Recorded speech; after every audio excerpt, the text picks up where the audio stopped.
सतनमो आदेश। श्री सद्गुरुदेव जी को अलख आदेश आदेश आदेश। 9,84 सिद्धन को आदेश आदेश। राम क्या है?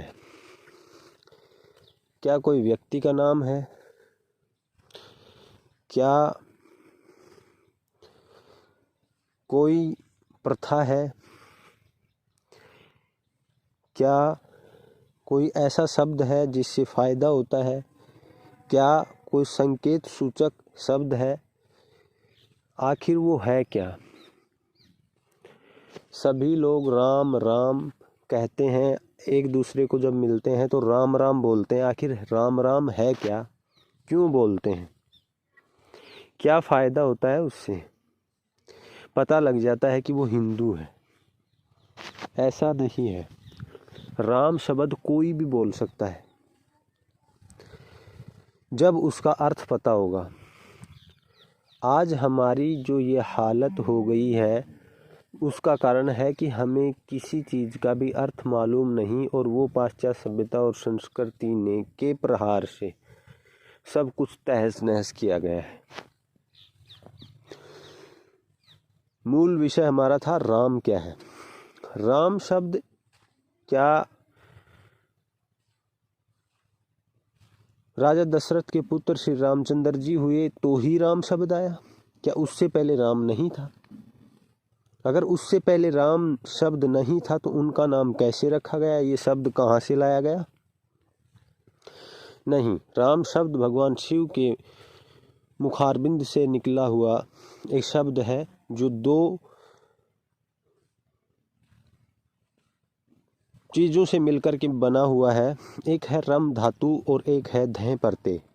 रम धातु का अर्थ निकलता है वह जो हर कण कण में जर्रे जर्रे में निवास करता है। रम का अर्थ निकलता है हर शय में निवास करने वाला। रम शब्द का अर्थ निकलता है हर जगह, पूरी सृष्टि में हर जगह जो विद्यमान है वो, उसे रम कहा गया है।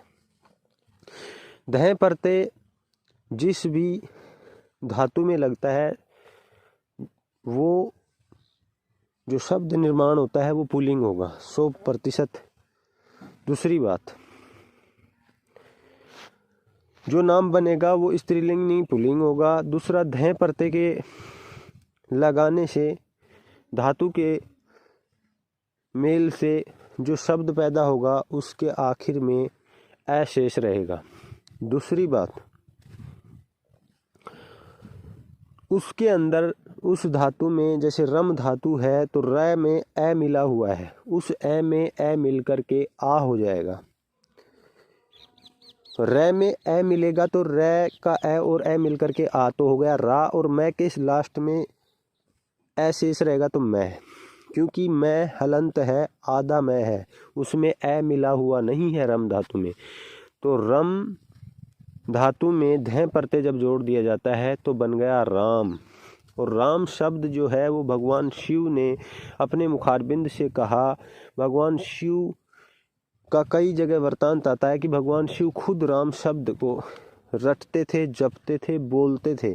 यानी उस पूर्ण परमात्मा की ओर इशारा किया गया है ये बात कह करके, बता करके, लिख करके कि वो हमेशा उसमें समाये रहते थे जो पूरी सृष्टि में समा रहा है, जर्रे जर्रे में रहता है, वो उनमें लीन था और वो खुद उसमें लीन थे जो हर जर्रे जर्रे में है। तो राम शब्द जो है वो एक मंत्र है। राम शब्द एक मंत्र है, स्वयं सिद्ध मंत्र है। अगर कोई व्यक्ति राम राम राम राम रटता रहता है तो वो व्यक्ति हर एक कार्य को कर सकता है, उससे हर एक चीज़ को पा सकता है, लेकिन उसका ज्ञान लोगों को है ही नहीं। इसलिए एक दूसरा व्यक्ति एक दूसरे को जो अभिवादन करता है, बोलता है, संबोधन करता है, तो राम जो शब्द है उसके द्वारा उसके अंदर एक चेतना, दूसरे आदमी में एक चेतना पैदा की जाती है जिससे कि उसका ध्यान कंसंट्रेट होकर के, एकाग्र होकर के उस और चला जाए, किस ओर? उस निराकार निर्गुण, उस पार ब्रह्म, उस ईश्वर की ओर जो जर्रे जर्रे में विद्यमान है, कण कण में विद्यमान है। ये था राम शब्द का अर्थ। तो ये था राम शब्द। आदेश आदेश।